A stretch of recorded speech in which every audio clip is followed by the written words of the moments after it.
Dukungan buat Carrick jadi pelatih tetap Manchester United muncul. Michael Carrick mulai mendapatkan dukungan untuk menjadi pelatih atau manajer tetap Manchester United.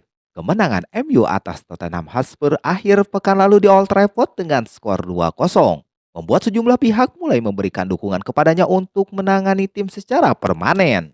Sejumlah pengamat meyakini Carrick orang yang tepat buat menangani MU, mengingat dalam 4 laga beruntun bisa mempersembahkan kemenangan. Tak cuma para pengamat, tapi dukungan juga datang dari para pemainnya.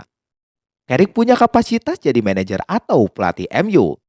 Kapten MU, Bruno Fernandes, merasa Carrick memiliki kapabilitas besar menjadi manajer atau pelatih MU. Fernandes menilai kepribadian, kualitas kepemimpinan hingga penguasaan ruang ganti sudah ditunjukkan Carrick dengan baik. Rasanya dia ingat bagaimana pendapat saya terakhir kali ketika menjadi manajer interim pertama kalinya. Saya menilai Michael bisa jadi manajer hebat dan sudah membuktikannya, ujar Fernandes dikutip TNT Sport.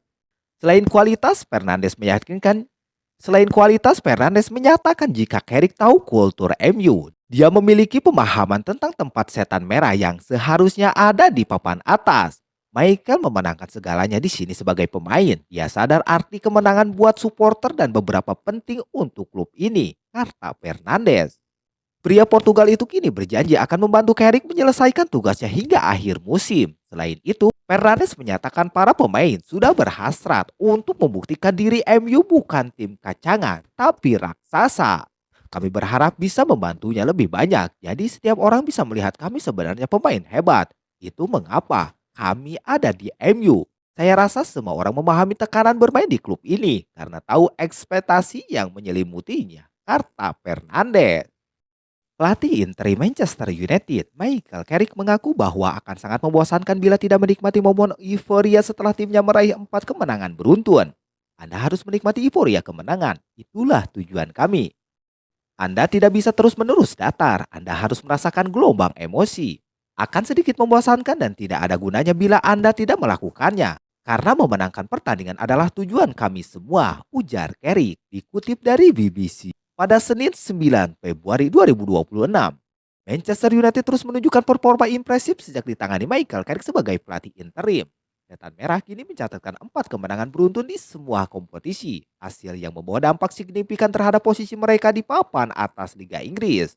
Hasil terbaru diraih saat Bruno Fernandes dan kawan-kawan mendudukan Tottenham Hotspur dengan skor 2-0 di kandang Old Trafford akhir pekan lalu. Rangkaian hasil positif itu terus mendongkrak posisi MU di klasemen sementara. Setan Merah kini menempati peringkat keempat dengan koleksi 44 poin. Hanya terpaut 3 poin dari Aston Villa yang berada satu tingkat di atas mereka.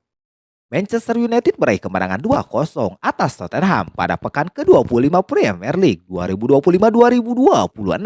Hasil tersebut menjadi penegasan bahwa Setan Merah berada di jalur positif.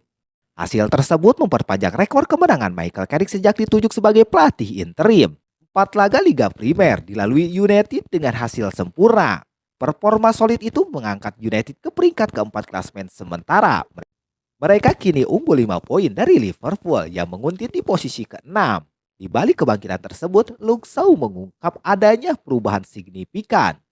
Menurutnya, pemahaman Carrick terhadap Manchester United menjadi faktor pembeda yang krusial.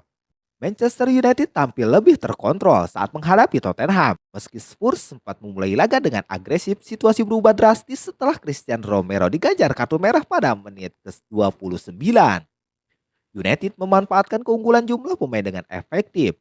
Bryan Mbeumo dan Bruno Fernandes mencetak gol yang memastikan 3 poin penting di Old Trafford.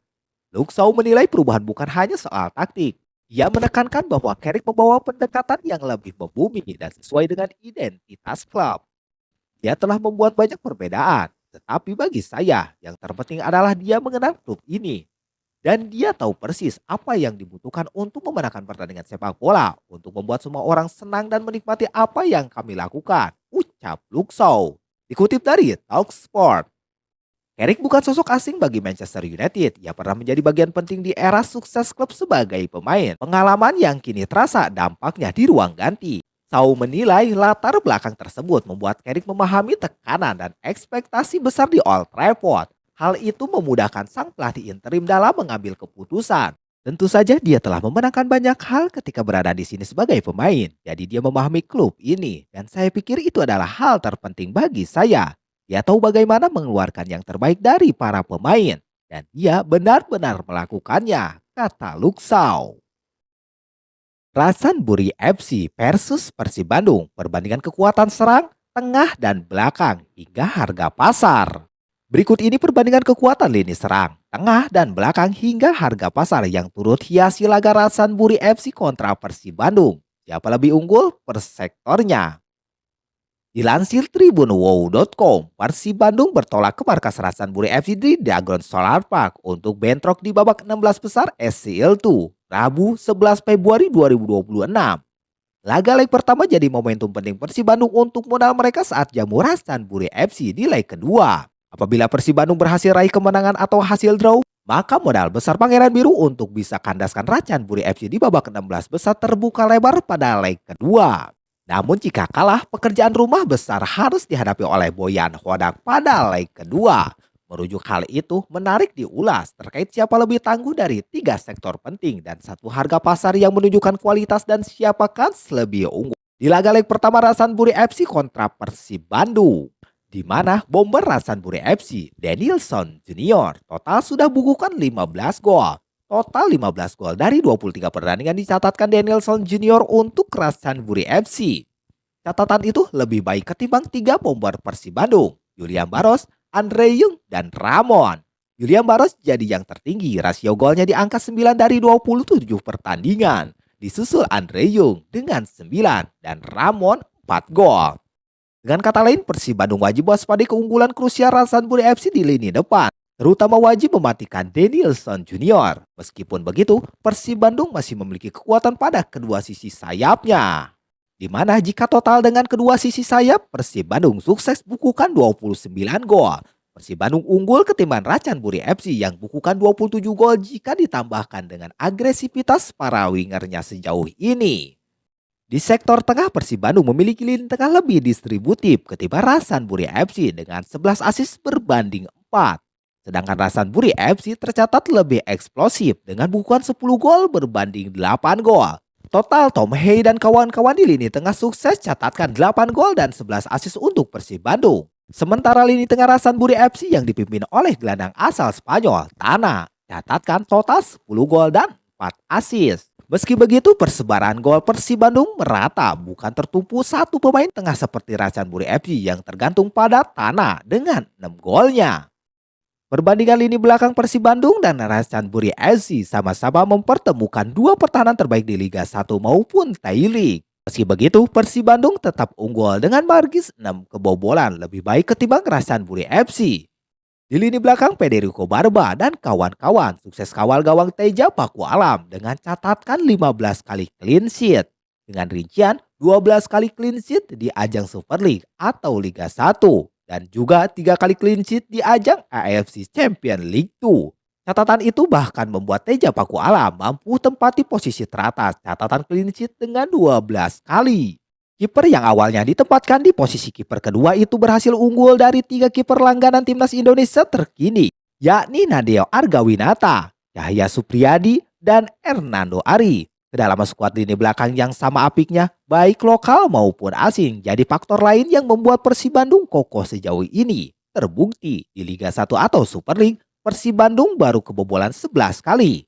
Persib Bandung jadi yang terbaik lini belakangnya dibandingkan dua pesaingnya di papan atas, Borneo FC dan Persija Jakarta. Untuk lini belakang Rasanburi FC sejauh ini sudah kebobolan 30 kali di beberapa kompetisi. Dengan rincian kiper utama Kampol Patomakakul kebobolan 26 kali dari 25 pertandingan. Sedangkan kiper kedua Ukrit Wong Mema bukukan 4 kali kebobolan dari 5 pertandingan. Meski begitu, kerja lini belakang Rasanburi FC di Thai League jadi yang terbaik dengan kebobolan 17 kali dari 19 laga. Lebih baik dari klub Sandy Walsh yang mempunyai klasmen sementara Buriram United yang kebobolan 18 kali dari 19 laga. Total harga pasar skuad Persib Bandung menyentuh angka 144,44 miliar.